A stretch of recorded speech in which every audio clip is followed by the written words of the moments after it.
So I'm not actually going to begin because they're trying to figure out the live stream, but we actually have a precious moment of time here where we can just go over some terms. Is that all right? Are you guys cool with that? Okay. So I'm going to ask what may be a very dumb question, but I was asked to ask it by two different people. So I think it's really important that I do ask it, which is, who here knows what a 3D model is in the context of computer-generated imagery? Who knows what a 3D model is? Okay, I'm going to ask somebody to explain what it is. Leave your hand up if you're willing to do that. Tristan, you're smart. What is a 3D model?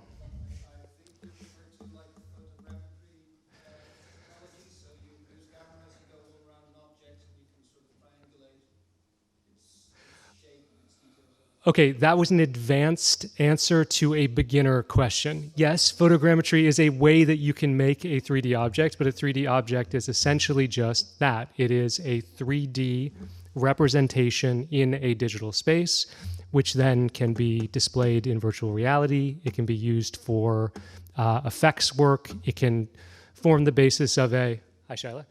It can form the basis of a 3D printed object where you basically take it out of the digital space and you manifest it into the physical space. Okay, so that's term one.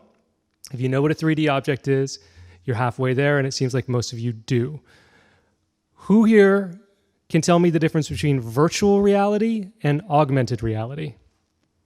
Or mixed reality? Shyla, you don't count. Yes. Don't worry, did the live stream get worked out, or are we just going for it? All right, cool. What is the difference between augmented reality and virtual reality from your understanding?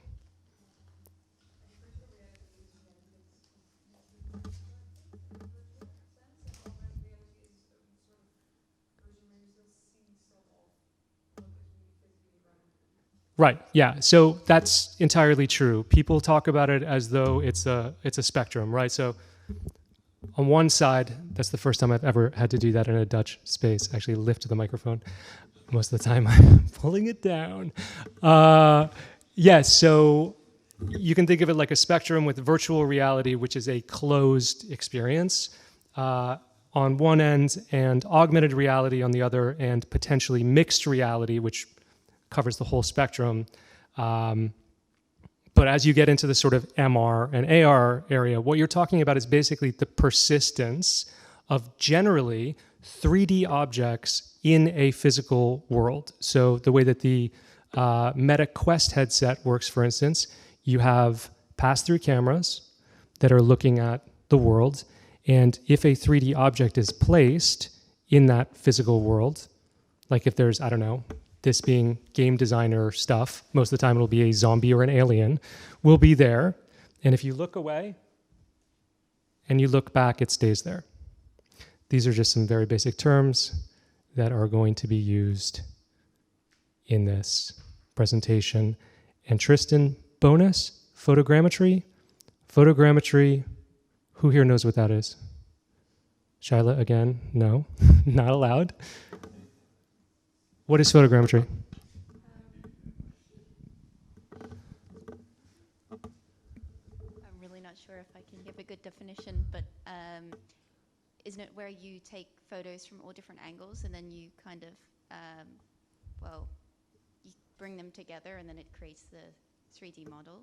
Exactly. So you basically take 2D images and you extrapolate a 3D model from that through a process called solving. So it's always something when you make a 3D model, when you make a photogrammetry model, you're sitting there being like, how is it going to solve? It's a really scary moment.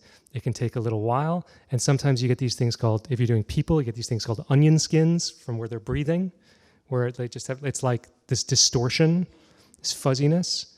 But yeah, it's a wonderful process, and it is going to die because there's a new process that all of you should look into, which is called Gaussian splatting, which is a wonderful set of words. Gaussian splatting is basically, it's 3D modeling using far less photo elements, and you can do it far quicker, and pretty much all of the ethical issues that we have when it comes to scanning objects are about to get so much more intense. But I digress, because this is not what my presentation is about, and I believe that I'm supposed to have an introduction. So I'll be back. Sorry, we had some troubles with the live stream, but fortunately we are recording it because more than 150 people registered to see this online, so it's a bit of pity this doesn't work out, so that's why we also started late. But let me introduce. We have lots of problems with this talk because also the one who was supposed to introduce, which is Lieselore Thiessen, is ill, so she cannot make it either. But I'm really happy to take the honors and introduce Ken O'Neill to you. We invited him because we were very, very impressed by the work of him as well as Eline Jongsma on the exhibition Loot 10 Stories, a curator at the Mauritshuis. The discussion about repatriation and restitution of stolen and looted artifacts has been a very important topic these days in academia as well as in the museum world. Museums are hesitant when it comes to restitution. One major argument for museums is the fact that there is only one authentic artifact that should be cherished and protected. Unfortunately, due to the fear of losing that one object, there have been many examples where the communities of origin are sometimes not consulted within the decision-making for restitution. A famous example here at Leiden is the repatriation of Naturalis' Java man. The question of repatriation was initially responded negatively, with Naturalis questioning the abilities of the Indonesian institutions to adequately care for the fossils. Indonesia, in turn, responded that this was a matter of misplaced superiority, and I think so too. Yet simultaneously, in this development, the rise of immersive digital technologies have proven to provide a new view on this ethical debate and provide a way of understanding the different perspectives. Cal O'Neill and Eline Jongsma have taken a challenge to display the unique history of various contested objects of the collection of the Mauritshuis for the Loot exhibition. In one single room, the museum presents 10 objects or groups of objects, each of which is linked to an infamous past. Jongsma and O'Neill have developed virtual reality presentations and short documentary films to help visitors inhabit the items' histories. These pioneers and award-winning storytellers, that's the words of Lieselore, but indeed they are award-winning storytellers, use immersive extended reality to explore history's impact on today's society. Putting on a VR headset and looking at a Rembrandt self-portrait, for example, visitors virtually enter an Austrian salt mine where Nazis hid the stolen painting. Today, Cal will reveal the potential significance of new technologies to provide a meaningful and sustainable way of collaborative presentations, preservations and communication that is beneficial for the original artwork, the museum and the communities of origin. In addition, his talk will shed light on the ethical considerations to be made when using these technologies within museums. Cal, thank you very, very much. We're very honored you're here, and we're really looking forward to your talk.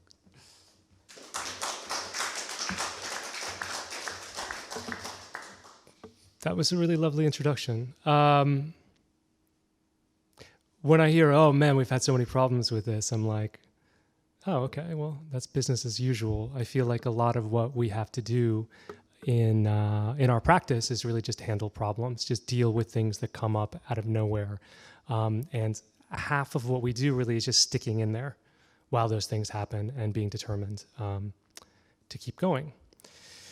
So yeah, my name is Cal O'Neill. I am a partner in Jongsma O'Neill, which is a digital storytelling studio, a consultancy, and a production company.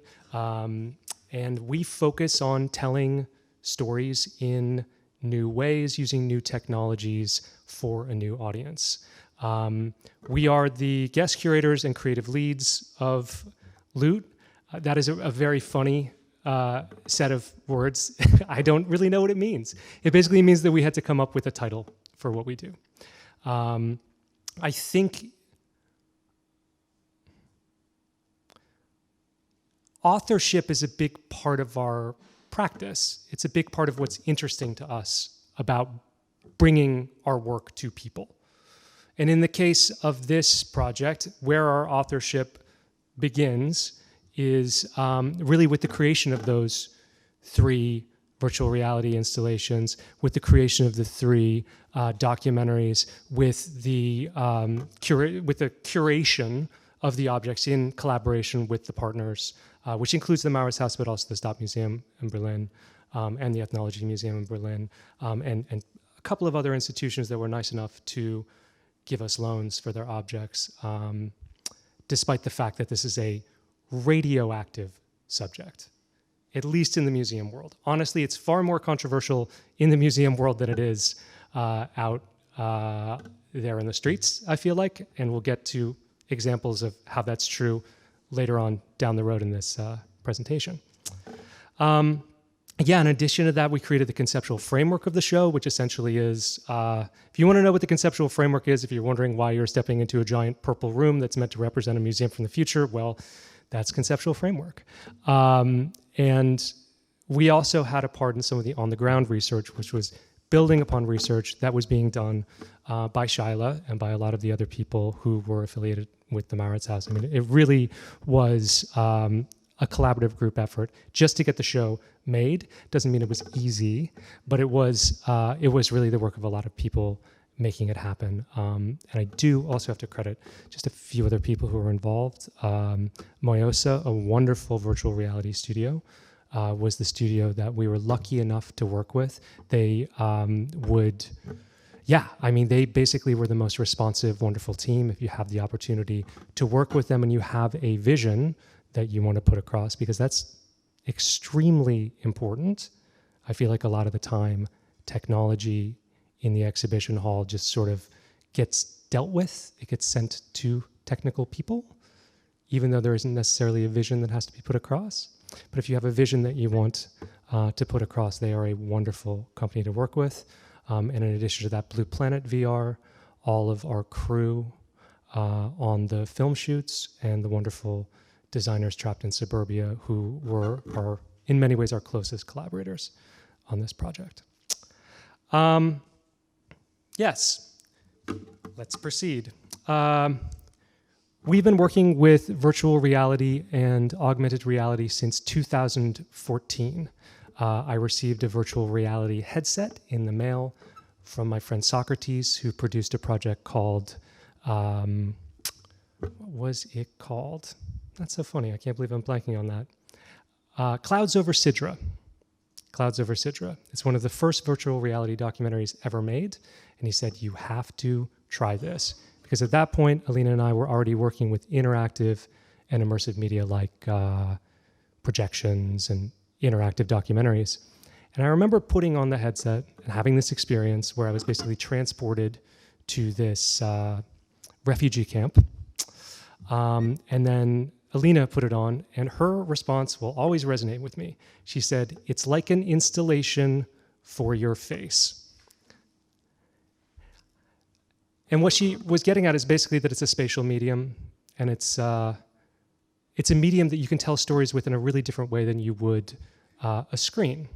It's not that we don't tell stories for screens, we definitely do, but we're always looking for ways to merge form and content. So the content rises, there's a subject, looted art, and then you start to work with it and you apply different forms to it, and then the form starts to shape the content, and the content the form, and then suddenly these very difficult radioactive ideas have like an aesthetic entry point for the viewer, for the bazooker, right? So up there, if you look up there, this is a project called His Name Is My Name, which is an example of basically where we last were when it came to the merger of form and content. His Name Is My Name is a Instagram documentary. I will not be offended if you take out your phones and you follow the project just so you remember it and can come back to it, because it's something that we're very proud of. It's a very personal project. It's about Alina's family history. Essentially, she found a Nazi hiding in her family tree. And it's a 10-part documentary for the Instagram platform that illuminates her search for the history of this relative who was shunned from the family, and kind of puts her face to face with the perpetrator in her history. But also it's a sort of a form of confession. And we liked this idea that, well, Instagram as a form is it's a form that carries these sort of fake confessions a lot of the time, So what would happen if you actually put out a real damning confession using this platform? So once we chose that platform, it's like, oh, well, what does it ask for? The platform asks for you to have graphic design that is strong enough that it'll pop off the feed or that it'll show up on stories and you want to click on it. So the form started to shape around the content, and the content started to shape around the form. It has to be louder because the sound comes out of a single tiny speaker on a phone. Okay, well, how does that shape the music? How does that shape the way that we deal with the soundtrack? And that layering is the process of finding out what you're making by making it, which I think can sometimes be a little challenging when you're working with other people or working with large institutions, because you can say, like, we're headed in this direction. Everybody, we're headed in this direction. And they'll go, well, wait, but where? And you're like, I don't know, but it's over there, and we're going to go there over time. So establishing trust within those relationships is incredibly important. Sometimes it's easier than other times. And I bring up His Name Is My Name basically because it shares some DNA with Loot. Both of the projects tell the story of how history persists into the present. How events in the past resonate to this day, and we choose to approach the gaps of history through subjective perspectives to kind of fill them in with these kind of on-the-ground human perspectives. Now, this is being recorded, so I apologize if you've already been to Loot today or on a different day. I'm going to show the trailer of the project so you actually know what it's about if you have not.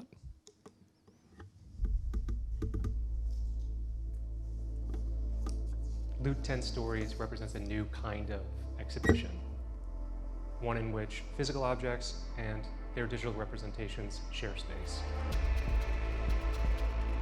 It's evidence of the way that my people make art. Why is it still here? Transporting the user back to a different time, a different place, and exploring the meaning of loot over the course of history.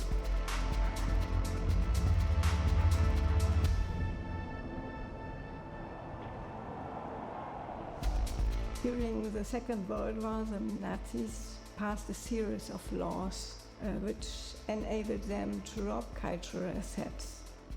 There's always something more than the object itself. There's a story behind the object. And at the end of the day, that's what Loot 10 Stories is about. Someone else who deserves a massive shout out actually is Rencontres, who was the project manager who brought together all of the elements at the end. Making sure that there were enough people to handle the technology in that space was a huge part of that. The exhibition runs incredibly seamlessly, considering all of the moving parts. It's really a wonder. So we're going to start talking about loot by talking about this object. This is a kris that was taken in Bali, 1849, during the third Bali expedition, or really the third Bali War. Now you can find out everything you want to know, or everything that we can know, really historically, about this kris through writing that Shyla did that is available on the website. And I strongly suggest you do, because what she was able to uncover is basically what anyone could uncover, because she did a great job. But it's also a limited history, because these are objects with limited histories and with limited time in the exhibition hall, really.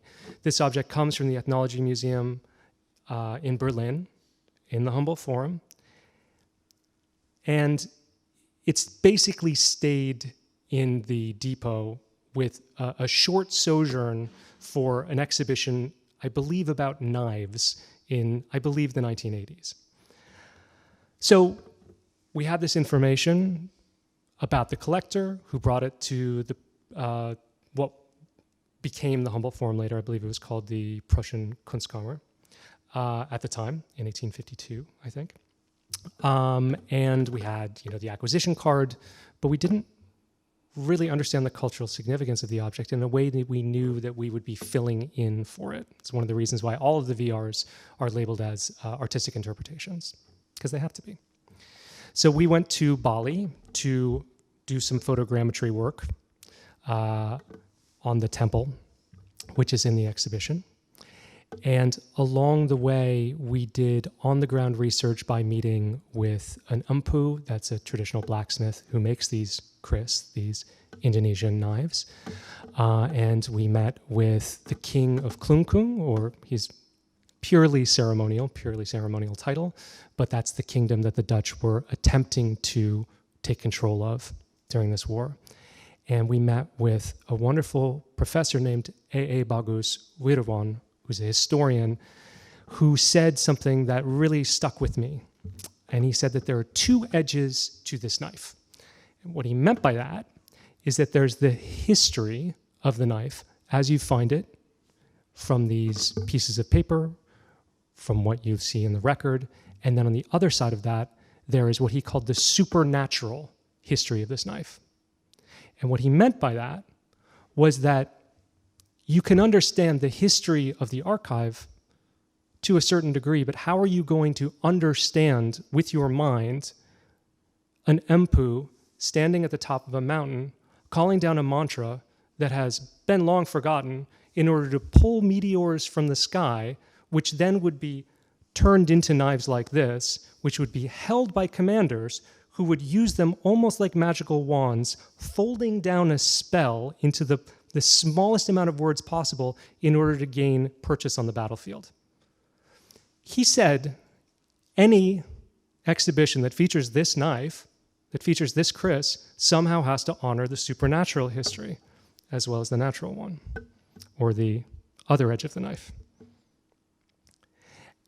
And so we come to this idea of simultaneous realities, which is really what Loot is all about. Loot is about the presentation of coexisting contradictory realities in one place. The exhibition holds many stories, but each one of the VRs really holds two stories because it holds the object as a museum object sitting there in a vitrine, as we're very used to seeing museum objects. And then when you put on the headset, suddenly you're transported to this artistic interpretation, to this other time, and those two realities sit layered on top of each other. So it's virtual reality, but because of that digital overlay, in a way, it's also augmented reality. Because you are literally augmenting the viewpoint and the perspective of the viewer. So now we kind of get into this idea of subjectivity and unknowns. Now, this is something that we're very, very used to dealing with in our artistic practice. This is from a project called Empire that Alina and I made from 2010 to 2014. Empire investigates the legacy of Dutch colonialism, but not in terms of buildings or maps or what you would think of as history. It investigates the history of Dutch colonialism in terms of hybrid identity, in terms of how Dutch colonialism continues to influence society and continues to be present in the bloodlines, in the attitudes, in the perspectives of people all over the world in these formerly colonized areas, right? Another personal project in a lot of ways. So this was the first time that we played with this idea of bringing together simultaneous coexisting realities in a single space. And we did that by having projections. We would build these films in the places where we shot. We would project, a film from Indonesia that had two characters in it, a film from India in another room, a film from South Africa in another room. And all of these different voices, all of these very much on-the-ground perspectives kind of blend together to create this multifaceted whole, but it's a whole with shards. It's a whole that's not entirely whole. Objectivity is never something that we've been interested in pursuing, but Empire also is worth bringing up because the way that we started working there is actually the way that we've continued to work, which is that we work oftentimes with local communities or local arts organizations, and we present the work, in most cases, on an Empire on almost every case, in the places where we worked for the first time. So if we're working in India, we will have our first show at Koj Workshops in Delhi, or the first show at the Jogja National Museum in Yogyakarta, with our friends from the community. And that not only does it keep you honest, but it also is a way of like telling what did we get right or wrong. How limited is our perspective in communicating these perspectives? And I think that's really important. So in Loot, just like Empire, we're dealing with these coexisting contradictory realities, but in Loot, basically, we're intervening on behalf of these objects. We're trying to illuminate the human aspects of these objects, right? So with the documentary films, this is an extremely important part of what we do. I don't know how many of you have seen this, but so that object that's being held there is also from the collection of the Ethnology Museum. It's being held by our collaborator, Onius Landfeld. We went to Onius because we had hit a brick wall researching this object. We knew that it came from Suriname. We knew that it came from a plantation that was run by I believe by the Maronite Church. The Monrovian Church. Maronite. I don't even know what that is. So it was run by the Monrovian Church. There was a card that said that it had been taken forcibly from a man there in 1901 approximately. And we brought it to Sally and Richard Price, who are seen as kind of the top experts in the field of like Morone research, right? And they were like, we don't know what this is. And so we went to Onius, who's also from the area, and we said, can you take this picture and can you bring it to some people that you know? And can you tell us if anyone knows anything about it? The minute that he saw it, he felt like he recognized it. And he brought it to his family. And they also had a similar feeling because he's from the same area. And even though he wasn't entirely sure at that time what it was for, he has a much clearer idea of now. He said, can I go to the Humboldt Forum and can I hold it? And so we said, yeah, absolutely. We'll see what we can do. So we took him there. We filmed, and he had this really amazing encounter with this object. And I think for me, what's so powerful about it in the film is that we get to a point where he's holding the object and the curator from the Humboldt Forum looks at him and says, so can you tell me what you know? And he says, I feel sad. So you have this quest for knowledge on one hand from the museum professional, and then you have him expressing this human feeling. And I feel like that intervention really helps in understanding not just the object itself, but also what the toll of the theft of that object is today. Now, the other major principle in terms of what we're making, or what we made for Loot, other than intervention, is immersion. So this is an example of what actually goes into creating one of these VR installations. So this is photogrammetry. Every square that you see up there is a different camera position taken from a drone that we flew over the tour, the Brandenburger tour.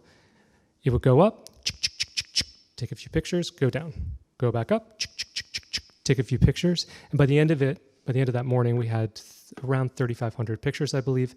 That made the model. Now, the irony in the case of making this model is that we're actually scanning a replica because the Brandenburger tour, the Quadriga of the Brandenburger tour, after being stolen by Napoleon in 1806, was actually bombed by the Allies, and everything was destroyed except for the horse's head, which is currently in the gallery at the Mauritshuis.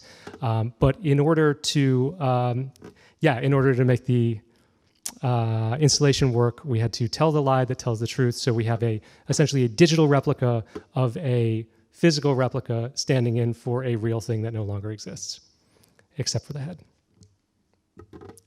So why go through this? And this is what this image looks like once we've scanned it up as the experience is starting up. Why go through all of that? Well, because VR can do something that film can't do. VR can transport you. It can give you physical access to something that you would not have access to otherwise. And by that we mean cultural heritage that is no longer there, a different time period, a different place. And there's something about that that's so powerful, because once you add that element to an exhibition, you change the context. You establish that that object, that horse's head, has a history that started out before it came to a museum and most likely will continue after it leaves a museum. I don't know, maybe after the AIs decide that museums aren't good ideas anymore. And so you have this continuity of this object that extends in either direction from the current moment that the visitor is experiencing in that museum. And that actually makes you question museums overall. Because not just what is a museum, but why is a museum? And we'll get back to that. So one thing that I want to linger on here for a second is this idea of digital physical hybridity. We could only make this project at this exact moment because of the time that we're in. As the introduction stated, we're in a moment right now where the line between the digital and the physical are eroding, right? And by that, what I mean is that, you know, if you're under 30 and you spend the night gaming and playing with friends, you know, with the headset in, you're not like in the digital world. You're just hanging out with friends. If you're building your identity and extending your identity through social media, there's not a point at which that's not you anymore. The digital and the physical are merging, which is obviously a very, very important moment for restitution, because as objects are going back, there's the question of, well, what are we going to do? Like, are we going to scan these objects? What are the ethics behind that process? Is it possible that a digital object can have the power in a gallery space, in an exhibition space, that a physical object can have? You know, this was a very, very difficult thing to make. This is a grain of sand level accurate model of the Canon of Kandy, which is currently at the Rijksmuseum and will be going to Sri Lanka, I believe, around December 5th. It's been a bitter, bitter battle to get that object returned to where it was taken. And over the course of that, there's been a lot of research being done in Sri Lanka and the Netherlands simultaneously in concert, trying to understand the history of this object, the provenance of this object, but also the symbolism of this object. So at a certain point, we were led into that process and we were able to see the photos that were being requested from Sri Lanka. You know, could you send us this picture of this wheel? Could you send us this picture of this brass inlay? And there was something about that that was so touching, because there's people literally asking to see an object of their own cultural heritage and asking for just give me that little tiny bit. And so we thought, well, with this object going back, what if we could continue that spirit of collaboration? So in addition to this, you know, object being present in the exhibition on a little hard drive next to a documentary about the making of the actual digital object, we also created 6 of these drives, 2 of which are going to Sri Lanka, 2 of which are staying in our archives, and 2 of which are staying the property of the Mauritshuis and the Dutch embassy, with this idea that maybe there will be a moment when this could be used in the same way that those photos were used. Now, those drives are open. These are not NFTs. I know that the Dutch are going to do nothing with it. I know that, you know, we're going to do nothing with it, but the Sri Lankans have the option to do whatever they want with it. And one of the reasons that we wanted to put it out this way without too many sort of rules and regulations on it is we want to know where these files go. We want to see what the life cycle of these files are. Just a little side note. So, you know, some of you may be a bit dubious about this digital physical hybridity stuff. You know, obviously something is digital, obviously something is physical. Not according to the New York Times. So the Times wrote an article about Loot the week that it opened, and they actually credited this photo of the digital cannon as the real cannon. So it says like, oh, an ornate cannon made of bronze, silver, and gold, inlaid with rubies that troops from the Dutch East India Company looted from an area that is now Sri Lanka. So I bring this up because like anybody, including the gray lady, can be kind of taken by the shock of the new. We told them about this, they changed it, but we made sure that we got a screenshot just for presentations like this. All right, so this has already been dealt with in the introduction a little bit, but basically the time's a mistake. It has this poetic and philosophical dimension to it, right? Because what is the object? Is the object the object? Is the object the idea of the object? Is the object the story of the object? It's kind of hard to tell, and in this age of digital physical hybridity. And obviously we're well aware of that. I mean, there's essentially a joke about it. You know, you're literally looking at shadows in a cave in the Rembrandt experience, which is like such an obvious joke about Plato's allegory of the cave. It's not even funny, but nobody's brought it up yet. So you start to wonder in this climate,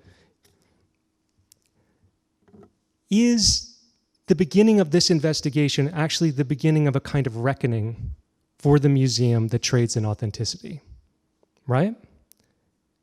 Because what's going to happen now with the Ethnology Museum at the Humboldt Forum or the Rijksmuseum when they start to question what they are without these legacy objects that were stolen? There's a sort of crisis of identity that happens. You know, they need to reshape not just their collections, but their purpose and their mission. Pre-restitution, the currency of these museums was that they had one-of-a-kind objects. What is their role now? Now, traditionally, museums would justify not having replicas on display because of aura, basically. I'm sure we all know that term here, popularized by Walter Benjamin and the work of art in the age of mechanical reproduction. But I mean, essentially, there is an intangible essence, a something that a real object has that a digital object can't have.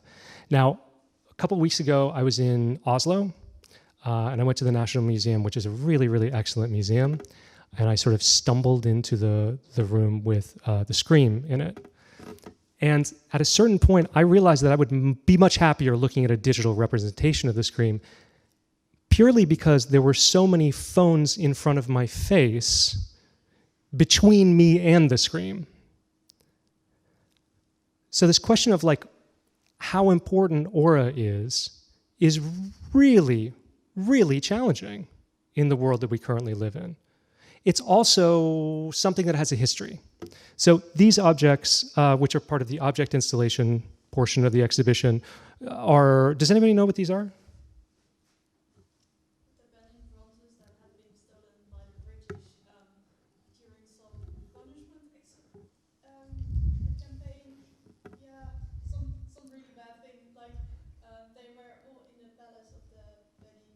Yep, King Oba, yeah.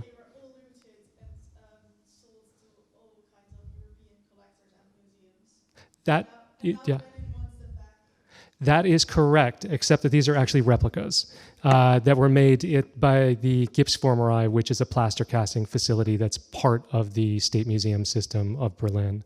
And they're made from the Ethnology Museum collection. And those Benin bronzes are in the process of being restituted from Germany. But these are still in the collection of the Gipsformerei. This is not new. People have been making replicas for a long time. The Victoria and Albert Museum has the cast court, and a lot of the statues in the cast court are actually holding up a lot better than some of the statues that are being exposed to acid rain and war. So we understand that these objects are so compelling, and also can your response is, oh no, those are the Benin bronzes. And they do, in a way, they're so well made that they have a kind of different aura of their own. And I would argue that in a way, when we look at digital representations and digital replicas, skill in deployment actually kind of creates that different kind of aura, and that can be respected in the exhibition hall. You know, all of that's to say that with the new audience, the young audience, it's possible and useful to embrace the fact that they live in this state of liminality, and not necessarily to push against it. We will get to pushing against it, okay? In 20 years, 30 years, there will be a backlash against this stuff. I'll be living in a hut. Alina and I will be like making exhibitions that just have text on them and all of that. But at this exact moment, this kind of exhibition speaks to the time. And one of the reasons why it speaks to the time is because you can inject storytelling into it. You can elevate the human aspect, whether you're doing that through virtual reality or through film like we did with Onius. There is a possibility to allow these objects, many of which are not as sexy as the Benin bronzes and are essentially dusting away in these depots, to surface their human stories, to give them the attention that perhaps they deserve. Because, yeah, it's, you know, you could say from the position of someone who controls a depot for an ethnology museum, yeah, we have so many crisps, but each one has a story. Each one is a signpost of meaning and deserves to be illuminated in that way. So, good news for us right now is that people are actually going to this show. We're very happy with the way that people have been responding. And the way that we know, or one of the ways that we know, besides, you know, ticket numbers, and it is a show where you have to have tickets because you can only process so many people through. A lot of the sessions are selling out. In fact, actually the capacity has been expanded from 60 people an hour to 80 people in an hour, so that in the busy times, hopefully we can get even more people who are trying to get tickets through. The very smart people at the educational department created this board which sits outside of the exhibition hall. So when you exit, you can see it. And one of the reasons that I want to bring this up is because there is a continuity that we see in these boards, which are photographed every week with all of the comments sort of written down, which is terrifying as an artist. But there is a continuity that's really, really shocking. So the question is a very simple one. How do you see the future of looted art? Open-ended question. You can respond to it in any way you want. People are pretty much on topic most of the time. And most of the time, they're very much in support of restitution. There are these little debates that go on. There are some clever little jokes. One of my favorite being, needs more stolen art, go steal some more. That's above the heart. There's a lot of love for the VR, which is nice. There's also, I mean, the continuity is like a little wacky. There's a heart in the same place 8 weeks later, after it's been erased. It feels like this open channel, this communication with the audience that's really reassuring. And one of the things that's so great about it as well is that this is not a didactic exhibition where we're telling people how to feel, or we're saying, oh, you know, it was so terrible, all of this looting happened in the colonial era. We're trusting them to understand that on their own and to understand that from the work that's being shown and from the objects that are being shown and from the history of the objects as it's told in the gallery. Yeah, I mean, when we set out to make this, we set out to basically show one possible future for the museum, one that acknowledged digital hybridity, a museum in which human stories share space with the historical record, where both edges of the knife are honored. And when I see this, I feel really proud because as a unit, as a group, I feel like we were able to do that. And I'm really honored to have been a part of it. So, thank you.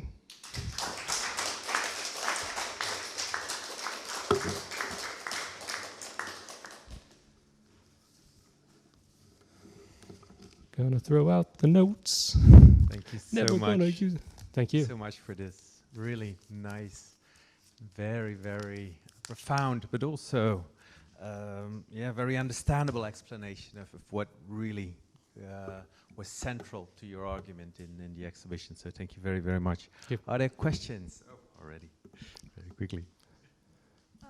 Well, we already talked about that, but there is a difference between a physical object and a digital replica. And I'm not talking about aura, but about materiality. Like a real painting with pigments reacts in another way to light than a digital copy does.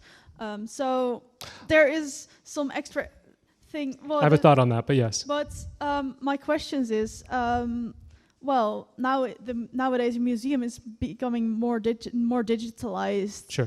But there's still that gap between a digital and a physical object. How do you and experts in general think that this gap can be abridged, or how do you see that? Yeah, I mean, I think in a way that's up to everybody in this room to decide on their own, right? So like when you say like how do experts see that, there have been experts that I've talked to who say that we should never use digital replicas in any interpretation of the objects, even if the object is actually in the space. I mean, there's no consensus on this.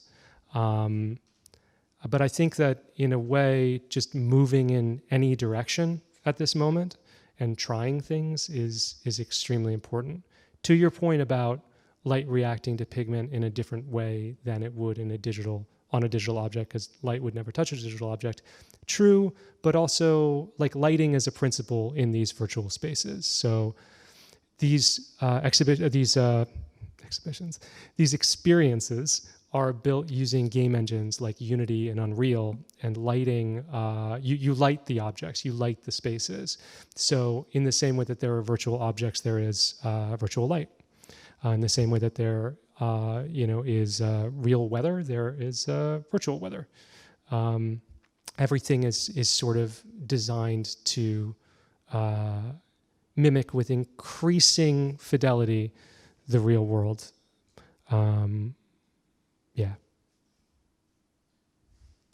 Hi. Thank you.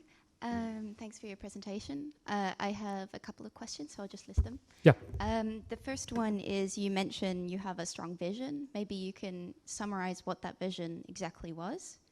In the beginning, you say, you could please elaborate on what this specific vision was and how that influenced the exhibition. Then the second question, you noted multiple times the importance of subjective perspectives. Yeah. How do you deal with the persuasive aspect of virtual reality, knowing that, of course, you did a lot of research, talked to many different people, but still, how do you deal with the persuasive aspect of virtual reality, which to a visitor may appear objective, even though we know it's not, but it appears objective, and is a label in that way, is that enough, since not everyone reads the small lettering? That's a great question. And then one very short last question, maybe the elephant in the room as well. It appears to be a very expensive exhibition as well. Okay. How did cost play a role in curation and the relationship with the museum? Yeah. Okay. All right. So one was vision. Yeah. I mean, pretty much. I feel. I don't want to dodge the question, but I do want to say that in a way we made an exhibition and I just gave an hour-long presentation about that vision. So I hope that is in some way demonstrative of what we were trying to put across. So essentially, I mean, there's an aesthetic that is continuous throughout it, throughout the exhibition. There's also that liminality between the digital and the physical, which sort of highlights how replication could potentially be a part of the restitution debate. And then there's also the idea of the overlapping simultaneous subjective realities represented in the space. I hope that's clear. Yeah, thank you. Okay. Second, The objective appearance of VR. right, okay. Okay. There are a lot of different thoughts on this. So the experiences that we created were about 2 minutes long. So you're in and you're out. There is no proselytizing, and in fact, you are essentially a passive observer in these experiences. You're not a participant in the way of, say, like there's a really wonderful new piece I saw at IDFA. The name escapes me. This really, really wonderful piece by an artist named Emma Roberts, which has this sort of continuous, interface in it. And it has this, it's far more participatory. You're not just there witnessing, which was the idea of this. You're there witnessing. You're actually sort of in it, and you're processing it as you experience it. So I would say with this, the goal was to embed it like a shard that challenges an existing narrative more than it is to propose a counter narrative that is like the narrative. Subjectivity is all over this thing, right? It's also, the limitations of the technology are such that as real as it may seem, you are aware the entire time that it's a CG representation of something, because we are not at that level where the fidelity is enough, where you're actually believing that the situation is real. We also, we could have done something with 360 video or something like that, which in some ways, if it's stereoscopic, if it's 3D is actually more powerful in terms of making you believe something. We very much wanted to focus on giving you a feeling. But it is a very interesting point. And then the third was, how much did it cost? Or was it expensive? How did it play a role as well? I know that they don't give tours anymore specifically as a kind of a budget consideration, because the exhibition itself was already expensive enough. Well, it's, it costs money. But actually the technology part of it isn't necessarily the thing that costs the most money. We managed that part of the budget, and I can tell you that it was not outrageous by comparison to a lot of other virtual reality experiences. But yeah, the costs, because of the handling of it, I think that's where there's a lot of costs, because you have to have people putting people into headsets and taking them out of headsets. And as far as the budgetary challenges that the institution has to go through, all I can say is that from my perspective, I asked for sign-off at every part, and I made people as aware as possible of what it would cost as we were going through it. Yeah. Maybe also getting to that question a bit further, what struck me a lot was how beautiful it is. At the same time, also the way you put it all stuck in the exhibition, but also very often, even this one, how cruel it is, but at the same time also how beautiful. Choice of color, choice of composition from time to time. So in how far did the aesthetics in the most narrow sense of the word play the role, and how does that then communicate or works with the whole immersive quality? Well, yeah, it's aesthetically honed. Like everything is very deliberately, you talk about vision, like everything is very deliberately, almost neurotically honed. Like we gave notes on every inch of the Brandenburger Tor scene. Every person that's in there was positioned according to a collaborative process in which animators, game engine developers, photogrammetry artists, historians, and obviously us as directors and writers were involved in every moment. For us, it's not something that we always do in everything that we do, but for this it felt very important that there was some kind of unified aesthetic holding it all together. Sometimes you want to just you want to see what happens. Sometimes you feel the need to control. And I think like being a director, The biggest question always is how much do you loosen the reins and how much do you tighten them? All right, thank you very, very much. Last question. Hi. Is this about money? Hi, thank you so much for your talk. No, it's maybe a large question, so you can also answer it shortly. That's also fine. But I was wondering, since you mentioned, of course, Benjamin and this idea of the aura, and I was wondering if you could speak a little bit to, like, of course, his vision was very utopian as to copying as sort of like a democratizing process. Well, and with filmmaking, like, all the way up there. Exactly. And I was wondering, because I feel like, of course, the kind of copying, the extensive copying that we see now in the digital age often sort of leads to a reassertion of authenticity, which of course has to do with sort of structure of capitalism, right? Like you mentioned NFTs, like how that sort of gesture of authenticity is then needed. LPs instead of streaming, you know, to have a tangible physical object attached to your music.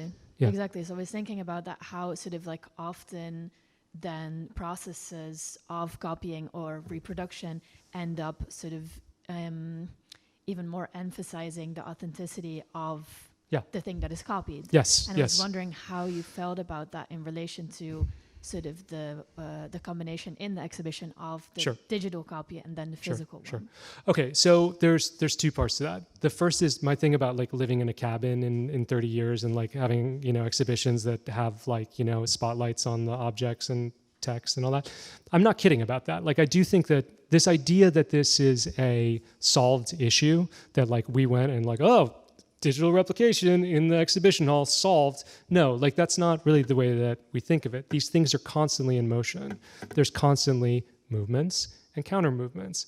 And that's a healthy part of the development of any industry. It's a healthy part of the development of the human spirit, I would say. So yeah, like I think things are going to change.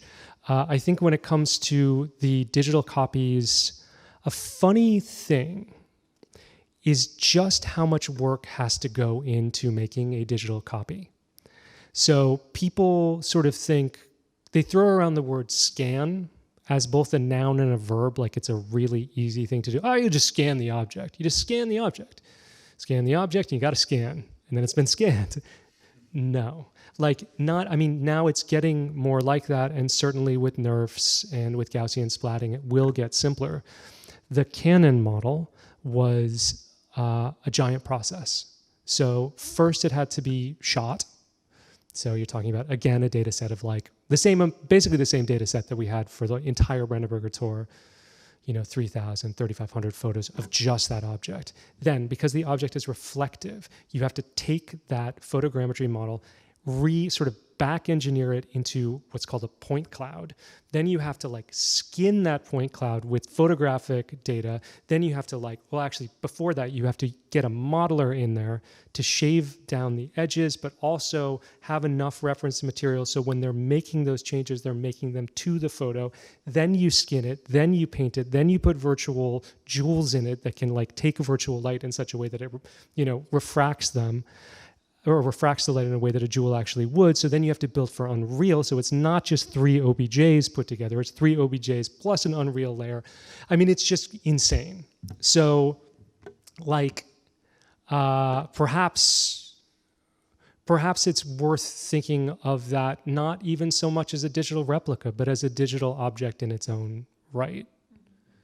Yeah. I hope that. But do you feel then that sort of by placing it next to the original, that it even more sort of confirms the authenticity of the original in a way? That's a great question, right? Because we have not had the opportunity to juxtapose the digital and the physical on that particular object. Mm-hmm. Obviously, you could take that to the virtual reality side of things. And I think that since the emphasis isn't so much on the object, but on the object in the environment, the virtual environment, it's kind of hard to tell with this sort of...